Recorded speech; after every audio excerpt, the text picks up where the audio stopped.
اور گنہگار کے لیے توبہ بہت آسان ہوتی ہے۔ اسی لیے اللہ کے نبی صلی اللہ علیہ وسلم فرماتے ہیں ان اللہ حجب التوبہ عن کل صاحب بدعہ حتی یدع بدعتہ۔ صحیح الالبانی علامہ البانی اس حدیث کو صحیح قرار دیا ہے کہ اللہ کے نبی فرماتے ہیں اللہ تعالیٰ توبہ اٹھا لیتا ہے ہر بدعت کرنے والے سے یہاں تک کہ وہ بدعت کو چھوڑ دے، یعنی جب وہ بدعت کو چھوڑ دیتا ہے تب اس کی توبہ قبول۔ اب ذرا مسلمانوں کا حال دیکھیے، بدعات کو دین تصور کر لیا ہے۔ دین کے اندر ہر مہینے الگ الگ تہوار، الگ الگ بدعتیں، اور آدمی سنت کا اتنا اہتمام نہیں کرتا جتنا بدعات کا کر رہا ہے۔ آئیے میں آپ کے سامنے سورۃ الغاشیہ کی ایک آیت پڑھ دیتا ہوں، جمعہ کی دوسری رکعت میں پڑھی جاتی ہے نا، امام صاحب ہو سکتا ہے پڑھیں۔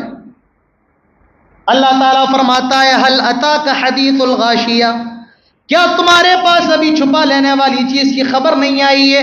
اللہ نے قیامت کا ایک نام بتایا، قیامت کا ایک نام الغاشیہ ہے۔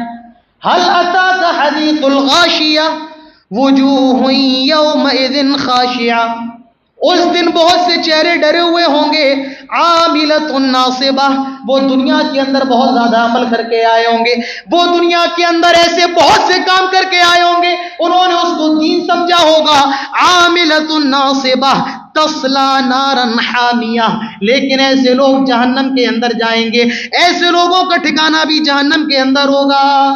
اللہ تعالیٰ یہ بتانا چاہتا ہے عمل وہی مقبول ہے جو محمد رسول اللہ صلی اللہ علیہ وسلم کے طریقے کے مطابق ہو، اور عمل اگر نبی کی سنت کے مطابق نہیں ہے، بدعت آپ کتنی بھی محنت سے کر لیں لیکن وہ عمل اللہ تعالیٰ کی یہاں قابل قبول نہیں ہے۔ جمعہ کا دن ہے، ہم میں اور آپ میں کتنے لوگوں نے سورۃ الکہف پڑھی ہوگی؟ ہو سکتا ہے کچھ لوگ جمعہ کے بعد بھی پڑھیں۔ جب آپ اخیر میں جائیں گے تو ایک آیت ہے، کیا قُلْ هَلْ نُنَبِّئُكُمْ بِالْأَخْسَرِينَ أَعْمَالًا، آئے نبی آپ کہہ دو اے لوگوں کیا میں تمہیں اعمال کے اعتبار سے جو آدمی سب سے زیادہ خسارے میں اس کے بارے میں نہ بتاؤں؟ الَّذِينَ ضَلَّ سَعْيُهُمْ فِي الْحَيَاةِ الدُّنْيَا، اس آدمی کی پوری دنیا کی محنت بیکار چلی گئی۔